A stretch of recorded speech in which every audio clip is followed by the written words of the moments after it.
जो अरबों डॉलर्स के असासे थे वो किधर गए? देखिए, कुछ हुकूमत ने दे दिए हैं और कुछ अपने पास संभाल लिए हैं। जो सबसे महंगा असासा पीआईए के पास है वो था न्यूयॉर्क में एक होटल जिसका नाम है रूजवेल्ट होटल। वो हुकूमत ने अपने पास ही रखा हुआ है। फिर एक और होटल था फ्रांस के अंदर, वो भी हुकूमत ने अपने पास रखा है। उसकी मालियत कोई 200 से 400 मिलियन डॉलर्स के दरमियान बनती है। फिर पीआईए का मुल्क के अंदर भी कहा जाता है कुछ 26 के करीब प्रॉपर्टीज थी। तो उन 26 प्रॉपर्टीज में से तकरीबन 5 प्रॉपर्टीज ऐसी हैं जो कि इस कंसोर्शियम को दे दी गई हैं और बाकी के बारे में भी है कि शायद हुकूमत उनको रखेगी। प्राइवेट करने की बजाय अगर गवर्नमेंट इसकी रीस्ट्रक्चरिंग कर देती, मैं एक लफ्ज़ कहूँगा आपको, कित्थों।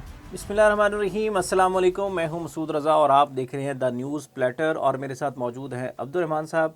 नाज़रीन, आप सबको पता है कि पीआईए जो है वो बिक चुकी है और वो कितने में बिकी इस पे हम पहले भी शो कर चुके हैं, लेकिन आज की पॉडकास्ट में हम डिस्कस करेंगे कि पीआईए के जो अरबों डॉलर्स के असासे थे उनका क्या बना। क्या वो इसी डील के साथ नए मालकान के स्पुर्द हो चुके हैं या वो गवर्नमेंट के पास हैं? उनका मुस्तकबिल क्या होगा, इस पर हम अब्दुर्रहमान साहब से जानेंगे।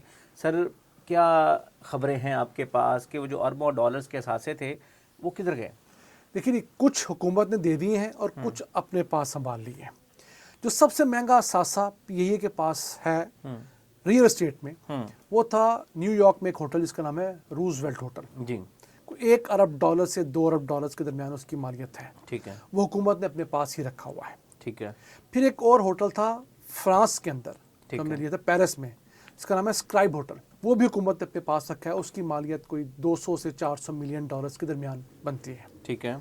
अब इन दोनों के बारे में 3 आरा थी हुकूमत के पास, 3 ऑप्शंस थे क्या करना है। एक तो ये था कि इनको स्ट्रेट फॉरवर्ड बेच दिया जाए, उसका कोई ख़ास बहुत बड़ा हुकूमत को लॉन्ग टर्म मुनाफा नहीं होना था। एक टाइम पैसे आ जाते, लेकिन ऐसे ही कि अपने सोने का अंडा देने वाली मुर्गी बेच दी, क्योंकि ये वो है, आप समझ लीजिए कि ये लाहौर की मॉल रोड के ऊपर कॉर्नर के प्लॉट है। अब ये समझ लीजिए, कराची वाले समझें कि शारा फैसल के कॉर्नर के प्लॉट है, इस्लामाबाद वाले समझेंगे कि ये ब्लू एरिया के कॉर्नर के प्लॉट थे। ठीक है। ये बहुत अच्छी जगह पर शहर के अंदर ये तमाम के लोकेशन बहुत इंपॉर्टेंट। हाँ, बहुत। अब वहाँ पर जगह मिलती नहीं है। ठीक है। एक तो ऑप्शन था कि स्ट्रेट फॉरवर्ड ज़मीन बेच दी जाए, उसको रद्द कर दिया गया। दूसरा ऑप्शन था कि इन जगहों को रेंट पर देकर रेंट लिया जाए। अब रेंट इतना मिलता नहीं है। तो तीसरा फैसला ये किया गया, फाइनल कर लिया गया, इसकी अप्रूवल हुकूमत ने हर सतह पर दे दी है कि जॉइंट वेंचर में जाया जाएगा। हुकूमत अपनी लैंड देगी, उस मुल्क के कोई बड़े डेवलपर्स आएंगे, वो इन होटल्स को तोड़कर, इनको रेनोवेट करके, इनको बड़ा बनाकर, और फिर उसमें जो प्रॉफिट होगा उनमें दोनों शेयर होल्डर होंगे। ठीक है। तो कहा जा रहा है कि अब ये दोनों बड़ी प्रॉपर्टीज जो हैं वो जॉइंट वेंचर के तहत डेवलप की जाएंगी। अब मिसाल के तौर पर अगर ये दोनों होटल को जिक्र करें तो इनका जो इंफ्रास्ट्रक्चर है पुराना हो गया है। 30 40 साल पुराने होटल हैं। इन पर मिलियंस ऑफ डॉलर्स की इन्वेस्टमेंट दरकार है। ठीक है। तो अगर वो हो जाए तो दोबारा 5 स्टार होटल बन जाएंगे, दोबारा पैसे कमाएंगे। अच्छा, ये तो होगी हमारी अब्रॉड की जो प्रॉपर्टीज थी बड़ी। फिर पीआईए का मुल्क के अंदर भी कहा जाता है कुछ 26 के करीब प्रॉपर्टीज थी। बहुत बड़ी बड़ी प्रॉपर्टीज थी वो भी, और बड़ी इंपॉर्टेंट लोकेशन पे थी। क्योंकि देखिए, एयरपोर्ट के करीब तरीन जहाँ पर टिकटिंग के दफातर थे पीआईए के बाकी, तो उन 26 प्रॉपर्टीज में से तकरीबन 5 प्रॉपर्टीज ऐसी हैं जो कि इस कंसोर्शियम को दे दी गई हैं। ठीक है। और बाकी के बारे में भी है कि शायद हुकूमत उनको रखेगी। अब हुकूमत कुछ चीज़ें अपने पास इसलिए रख रही है कि हुकूमत ने 600 अरब रुपया जो कर्जा था वो भी तो अपने पेटे डाला हुआ है ना, तो वो कहाँ से हुकूमत ने अदा करना है? जाहिर बात है कि वो एक ही ऑप्शन बचेगी ना, या तो फिर उन एसेट्स को बेच के तो वो कर्जा उतारा जाए, या फिर यह कि अगर उधर से कुछ आमदन आ रही है तो वो पे बैक की सूरत में कम से कम चले जाए। इन कर्जों का जो सूद है चले वो वहां से आने वाली आमदन के जरिए उतर जाए और आगे हम को आगे फॉरवर्ड को देख सकें। फिर पीए का बहुत सारा जो एक जिसको हम कहते हैं ना कि नजर ना आने वाला सासा है, वो पीए के लैंडिंग राइट्स थे। दुनिया के तमाम बड़े एयरपोर्ट्स के ऊपर पीआईए के पास प्राइम स्लॉट्स हैं लैंडिंग राइट्स की। ठीक है। मसलन जॉन एफ कैनेडी एयरपोर्ट हो गया, आपका हीथ्रो एयरपोर्ट हो गया, आप दुनिया का कोई एयरपोर्ट लगा लें, यूरोप का हो, अमेरिका का हो, मिडिल ईस्ट का हो, प्राइम स्लॉट्स हम लोगों ने सस्ते समों की ली हुई हैं। ठीक है। और वो भी अरबों रुपये मालियत की हैं। अगर आज आप वो प्राइम स्लॉट लेने जाएं तो आपको अरबों रुपए देने पड़ेंगे। अब वो इस चूंकि ऑपरेशनल चीज है वो इस कंसोर्शियम के हवाले कर दी गई है। ठीक है। ये लैंडिंग राइट्स इनको मिल गए हैं? हाँ जी, मिल गए हैं। ठीक है। अभी पीआईए को दुनिया की 45 इंटरनेशनल डेस्टिनेशंस पे जा रही थी, लेकिन लैंडिंग राइट्स हमारे पास 78 डेस्टिनेशंस के हैं।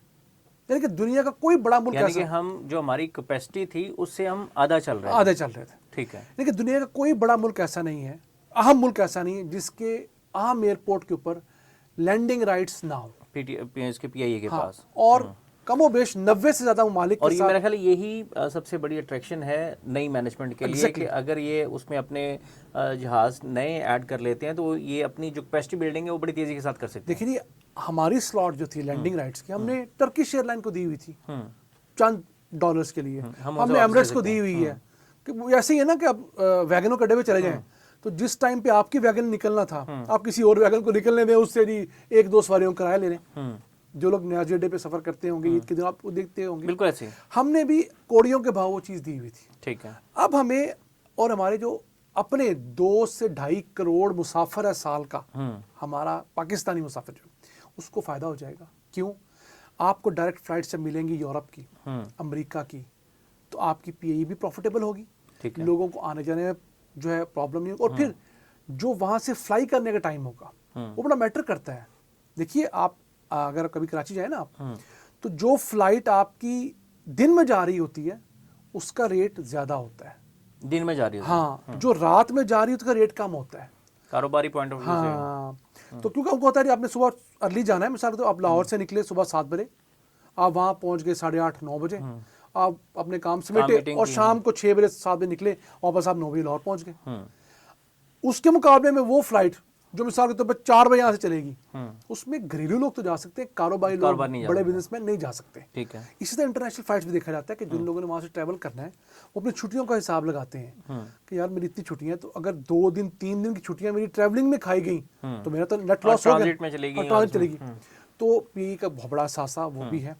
پھر پی اے کے پاس بہت سارا انفراسٹرکچر ایسا ہے, انجینئرنگ ڈپارٹمنٹ جو ہے, کہتے ہیں کہ اسٹیٹ آف دا آرٹ ان کے پاس انجینئرز ہیں. ہاں انجینئرز بہت اچھے ہمارے پاس ہیں, ٹیکنیشینز بہت اچھے ہیں. اتنے فرعون کے زمانے کے ہم لوگ جو ہے جہاز چلا رہے تھے, تو اللہ کے بعد ہمارے انجینئرز کی مہربانی ہے, ہمارے ٹیکنیشینز کا یہ کام ہے کہ ان لوگوں نے بڑی محنت کی ان تمام کے اوپر.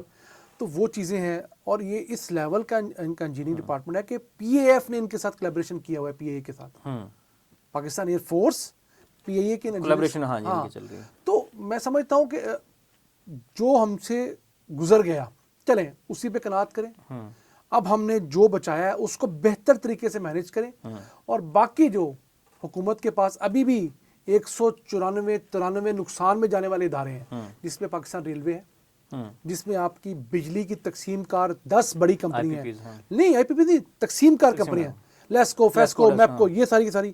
پھر جینکوز, وہ سرکاری بجلی گھر جو بہت مہنگے پڑے ہوئے ہیں, وہ اور ایک لمبی داستان ہے.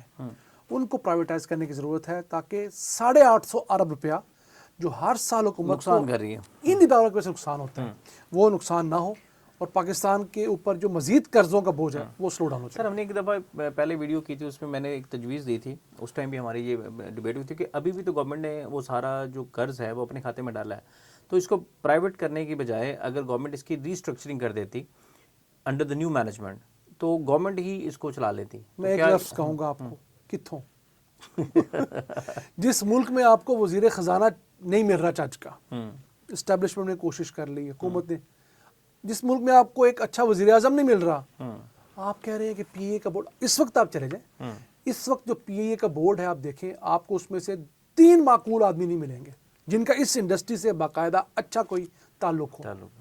دیکھیے ہماری حکومتیں کاروبار بالکل نہیں کر سکتی. کیوں؟ ہم اپنے ملک کے ساتھ مخلص نہیں ہیں. ہم سب سے پہلے اپنا ذاتی مفاد رکھتے ہیں, اپنی پرکس رکھتے ہیں, پھر سوچتے ہیں کہ ملک کے لیے کچھ ہو سکا ٹھیک ہے, ورنہ میں اور اپنے بچوں کا فیوچر سیکیور کروں, باقی دیکھی جائے گی. ناظرین درد بڑھتا جا رہا ہے عبد الرحمان صاحب کی باتوں میں بھی, اور یہ مزید اذیت مجھے دیتے رہتے ہیں ایک نیا سٹوری سنا کے. ابھی انہوں نے بتایا جی کہ ابھی مزید اداروں کی ایک لمبی لسٹ ہے جو ہر مہینے ہمیں نقصان کر رہے ہیں, لیکن یہ ایک اچھی خوشخبری انہوں نے دی ہے کہ گورنمنٹ نے کچھ تو سمجھداری کا کام کیا ہے کہ جو ایسٹس تھے گورنمنٹ کے, ان میں سے کچھ ایسٹس ان کو دیے ہیں اور کچھ ایسٹس گورنمنٹ کے پاس ہیں. جو اتنا قرضہ اس ادارے نے چڑھایا ہے اس کو نارملائز کرنے میں کچھ نہ کچھ اپنا کردار ادا کر سکیں گے. سر میرا خیال ہے کہ اب ناظرین سے اجازت لیں. ناظرین ملتے ہیں اگلی ویڈیو میں, تب تک کے لیے اللہ حافظ.